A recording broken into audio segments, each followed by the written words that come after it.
Halo guys, balik lagi bersama aku di RA Channel 36.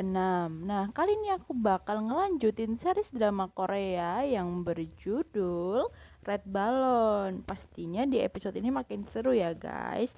Nah, sebelum aku lanjut, boleh banget nih kalian subscribe dulu biar aku makin semangat buat videonya. Kalau udah, yuk mari kita mulai ceritanya. 그 말 들을 Nah, 거 di 없어요. episode 6 그럼 차라 씨가 kemarin, 돈 Engkan 어때요? berhasil membawa 연세대 Chanwo untuk menemani dia ke Sokcho untuk mengirim perhiasan ke pelanggan Bada 김치김밥요. tentunya dengan bantuan kepolosan Bada dong. Nah, di episode ini Engkang makin menjadi nih di perjalanan ia banyak memberikan perhatian khusus nih layaknya suami istri kepada Chanwo. Nah, pokoknya gitulah dia nyuapin, ngelapin gitulah, pokoknya perhatian banget lah, sweet gitu. 짠다며. Sementara 자꾸 네 아버지가 itu, 꿈에 보여. Bada sendiri 장난들. sedang menjenguk ibunya di panti 엄마 혼자 jompo 있어야 돼. untuk melihat keadaan ibunya, sekaligus berencana akan membawa ibunya pulang ke rumah. Sekembalinya Engkang, setelah selesai dengan tugasnya, ia mengajak Chanwo ke pantai musim dingin. Di sana, si Chanwo ini juga ngasih perhatian, kayak ngelepas jaketnya demi Engkang gitu. Makin baper dong si ibu pelakor ini. Setelah itu, Engkang mengingatkan Chanwo kejadian masa lampau saat Chanwo belum menikah. Ia pernah datang ke pantai ini bersama keluarga Chanwo dan ada orang mengira kalau Chanwo dan Engkang itu merupakan pengantin baru.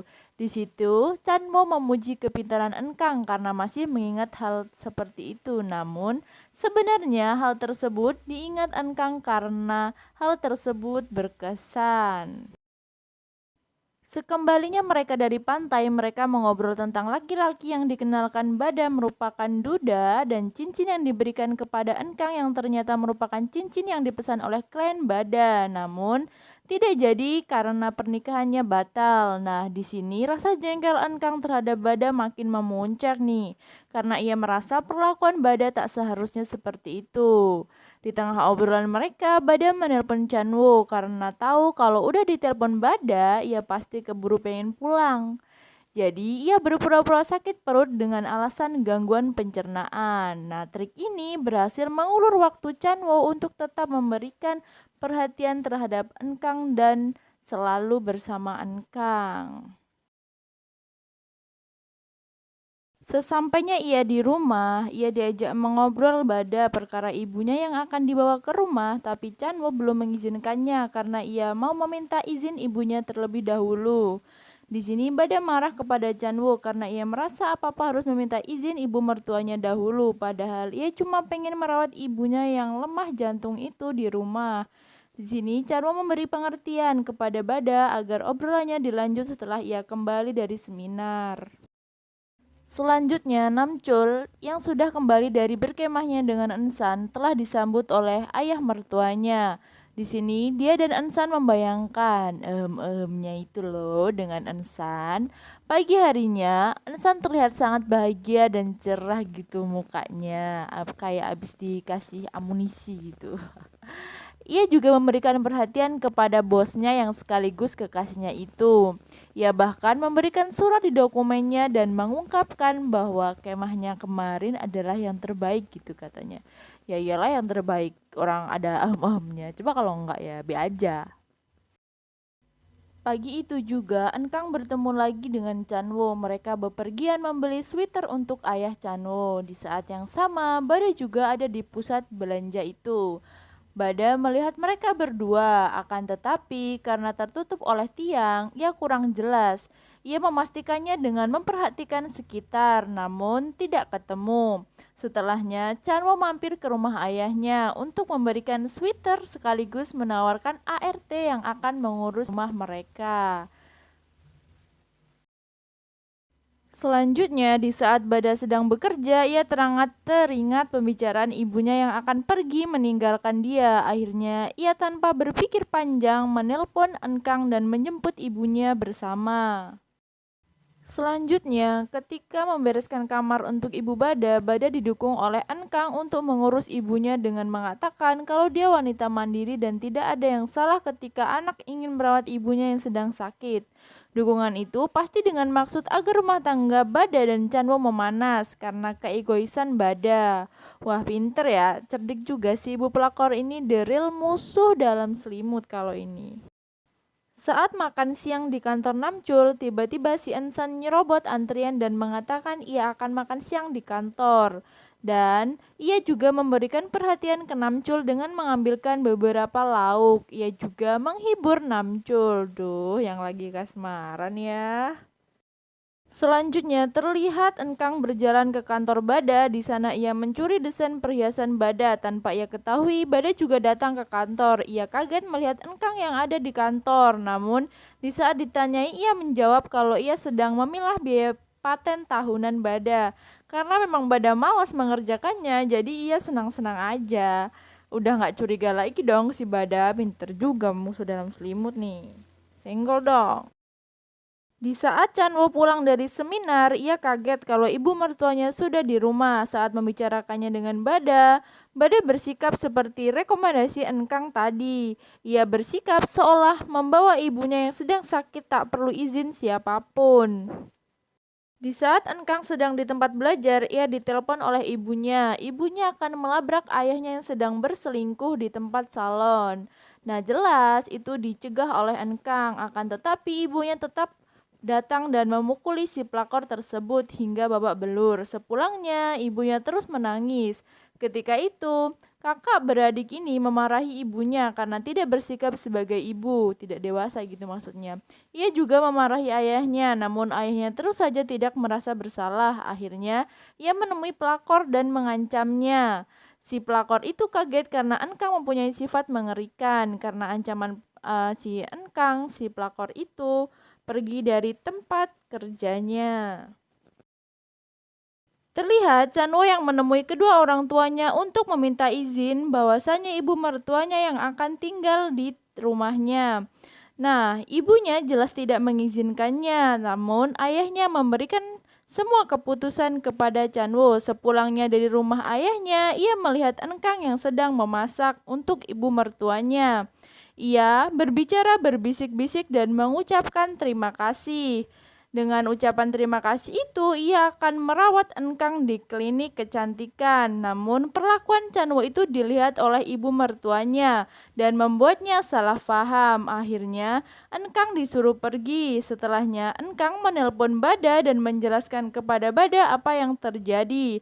Sepulangnya Bada dari kerja, karena Bada sudah tahu cerita sesungguhnya, ia diceritakan kembali oleh ibunya. Ia seolah bersikap tidak apa-apa.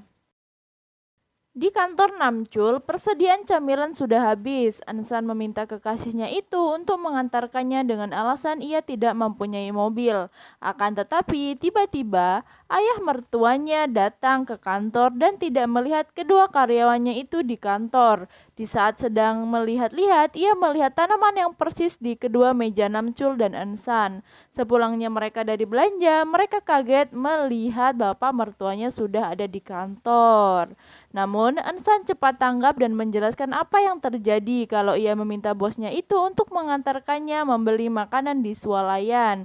Karena tidak punya mobil, ia juga memulihkan suasana dengan membicarakan seputar perkemahan. Dia juga menjelaskan daun ginkgo yang ada di mejanya ia dapat dari berkemah dan menjelaskan alasan meja bosnya mempunyai tanaman yang sama dengan dia. Akhirnya kecurigaan ayah mertuanya itu terlepas dan meminta kunci karavannya karena akan diperiksanya. Selanjutnya, Ibu Chanwo tiba-tiba datang ke apartemen Bada dan Chanwo. Kemudian karena tak tahu kode rumahnya, ia tidak bisa masuk. Kedatangannya dilihat oleh Ibu Bada melalui monitor. Karena ketakutannya, ia menelpon Bada. Bada melarangnya untuk membukanya karena di dalam ada ibu mertuanya. Chanwo terpaksa mengusir ibu kandungnya tersebut.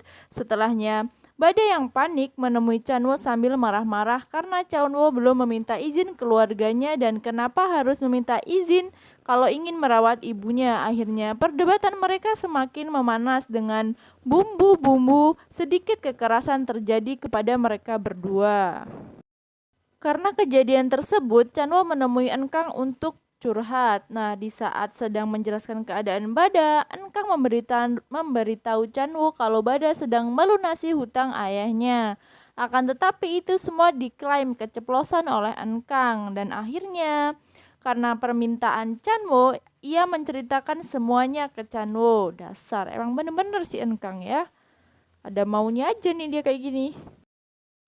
Selanjutnya, di saat Namcul dan Ensan sedang bersenang-senang, ayah mertua Namcul menelpon teman yang ia jadikan alasan untuk bepergian beberapa hari yang lalu, dan ia kaget kalau Namcul tidak menemui temannya tersebut. Ia langsung menanyakan keberadaan Namcul kepada istrinya. Lalu ia bergegas menemuinya. Sesampainya ia di kantor, ia tidak melihat Namcul. Ia juga melihat CCTV dan tetap tidak menemukannya. Karena hal tersebut, ia menelpon salah satu karyawannya. Di saat yang sama, karyawannya menelpon si Namcul. Akhirnya Namcul dapat muncul tepat waktu dan ayahnya mengajaknya untuk bicara. Di saat itu, ia sudah gugup karena panik ia akan ketahuan berselingkuh. Namun, semuanya mencair di saat ayahnya mengatakan kepada Namcul tentang ia jangan menyimpan apa-apa sendirian. Ia boleh bercerita kepada ayah mertuanya itu. Bahkan ayah mertuanya mengira ia datang ke pemakaman keluarganya dan minum-minum sendirian. Karena hal tersebut, ia langsung senang. Pagi harinya, Namcul yang sedang mencuci karavan ayah mertuanya ditemui Ensan yang berakhir ciuman bibir. Tiba-tiba temannya itu menemui Namcul dan Namcul mengucapkan terima kasih karena tadi malam sudah menelponnya. Sementara itu, ayah mertuanya mulai mencari pelayan untuk bekerja di rumahnya, namun belum ada yang pas dan akhirnya pelayan tersebut berhenti. Sementara itu, di saat Enkang sedang menyiapkan makanan untuk Ibu Bada, ia diancam oleh Ibu Bada untuk tidak menginginkan barang-barang milik Bada, apalagi suaminya. Kalau Ibu Bada sih udah curiga, soalnya suaminya dulu juga selingkuh sama sekretarisnya, yang udah dianggap seperti saudari sendiri, jadi ia takut hal tersebut kejadian juga sama Bada. Sementara itu, Namcul yang sudah ada janji dengan Ensan kalau ia akan berskema besok, ia juga diajak istri dan anak-anaknya untuk makan bersama merayakan gaji pertamanya. Di sini, Ensan sudah menyiapkan kue untuk mengucapkan selamat kepada kekasihnya itu. Esoknya, ketika Enkang ke kantor Bada untuk mengantarkan pesanan klien, ia menanyai Bada tentang hubungannya dengan Chanwo apakah sudah berbaikan. Lalu Bada menjawab sudah karena mereka sudah meminum-minum semalam.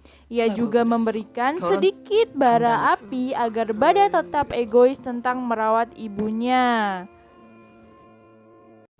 Selanjutnya, Bada pergi ke rumah orang tua Chanwo. Ia mengantarkan pesanan kakak Chanwo. Ia juga cukup dekat dengan keluarga Chanwo. Ketika ia menyapa dan mengobrol dengan ibu Chanwo, ia sengaja menyampaikan kalau ibu Bada ada di rumah Chanwo. Seperti biasa, ia berdalih kalau hal tersebut adalah keceplosan. Mendengar hal tersebut, ibunya langsung ke rumah Chanwo sambil emosi. Lalu Enkang menelpon Bada dengan menyuruhnya melaporkan polisi. Sesampainya di apartemen, Enkang membuka pintunya dengan izin kakaknya Chanwo. Hal tersebut membuat ibu Bada kaget dan panik. Ia meminta maaf kepada besannya itu. Ketika Bada datang, ia langsung memarahi mertuanya itu. Bahkan ibu mertuanya tak mau pulang kalau ibunya tak pergi dari apartemen itu. Akhirnya Bada mengancam akan menelpon polisi kalau ibu mertuanya tak pergi. Karena tak terima, ia langsung menyiram Bada menggunakan air minum. Setelahnya polisi benar-benar datang. Ketika Chanwo datang, ia melihat ibunya diseret-seret oleh polisi. Ia memarahi Bada dan langsung pergi. Setelah itu, ia pergi ke bar untuk minum-minum dan disusul oleh Enkang. Sementara itu, Ensan yang sedang menunggu Namcul tak kunjung datang karena Namcul sedang makan bersama keluarganya. Ia juga meniup kuenya sendiri, kasihan amat ya. Terus ia pergi ke rumah Namcul dan melihat mereka baru pulang dari taksi. Hal tersebut pasti membuat ia sedih dong. Pagi harinya, saat Ansan akan duduk di meja kerjanya, di sana ada amplop yang berisi uang dari Namcul. Ia memberikannya untuk merayakan gaji pertamanya. Selanjutnya, terlihat Bada dan Engkang sedang bekerja. Tiba-tiba HP Bada ada chat masuk dari Cawon yang berisi bahwasanya Bada diminta untuk berlibur bersama ibunya sebagai permintaan maaf Cawon. Hal itu pun didukung oleh Engkang. Selanjutnya, setelah Engkang pulang bekerja, ia mengajak ibunya berbicara. Di sana, ia memberikan denah rumah keluarga Cawon yang tak lain adalah mertua Bada. Ia akan diminta oleh Engkang mendaftar sebagai pelayan di sana. Malam harinya, Engkang kembali belajar sampai mimisan. Ia belajar dengan keras karena akan mendaftar sertifikasi guru sekolah. Setelah pulang dari acara tersebut, Engkang mengantar ibunya menemui keluarga Cawon. Di sana ia meminta ibunya untuk tidak kenal dengan Engkang dan mengarang cerita bahwasanya semua anaknya sudah menikah. Dia adalah istri mantan direktur sebelum suaminya pensiun. Ketika proses seleksi, karena sudah diberi denah oleh si Engkang, ibunya langsung satset masak. Dan ia pun lulus seleksi untuk menjadi pelayan keluarga Cawon. Setelah itu, Engkang ke rumah Cawon untuk menjaga Mipong. Sementara itu, Cawon akan pergi bermain golf bersama teman-temannya. Bada dan ibunya juga sudah sampai Sokcho. Di sana, tanpa sengaja mereka bertemu mantan Bada. Kembali ke Engkang, di sini sedang makan dengan Mipong. Ia melaporkan kalau Mipong sedang demam dan membuat Cawon segera pulang. Pinter dong ibu pelakor. Di saat yang bersamaan, Bada menelpon si Engkang dan melaporkan kalau ia bertemu mantannya. Dan di sini kita diperlihatkan saat Engkang bertemu dengan mantan Bada. Ia sengaja lewat di depan kantornya dan memberitahukan kalau Bada akan berangkat ke Sokcho. Malam harinya, ayah mertua Namcul mulai memikirkan Namcul yang sering bepergian dengan berbagai alasan. Ia juga melihat rambut yang ditemukan Bapak Engkang di karavan miliknya. Sementara itu, Bada di Sokcho sedang menikmati pantai musim dingin bersama si mantannya. Begitu juga dengan ibu pelakor. Ia sedang mempersiapkan diri untuk menggoda suami temannya tersebut, memakai parfum serta baju istrinya. Di sini, ia sambil membayangkan orang-orang yang telah meremehkannya dan memperlakukannya dengan tidak hormat. Nah guys, sebenarnya di sini Mimin agak bingung guys, harus kasihan sama yang mana. Soalnya dari awal film si Engkang ini hidupnya udah rumit, kalau si Bada bahagia-bahagia aja kan. Kadang juga kalau mikirin dia tega kasih Engkang cincin bekas kliennya, terus jodohin sama Duda yang walaupun awalnya nggak tahu, kenapa nggak cari tahu dulu gitu kan untuk sahabatnya. Oke, Mbak pelakor udah siap beraksi. Nah, gimana ya kelanjutannya? Berhasil apa enggak si Engkang goda si Cawon? Gitu aja dulu ya guys. Terima kasih udah menonton. Dah.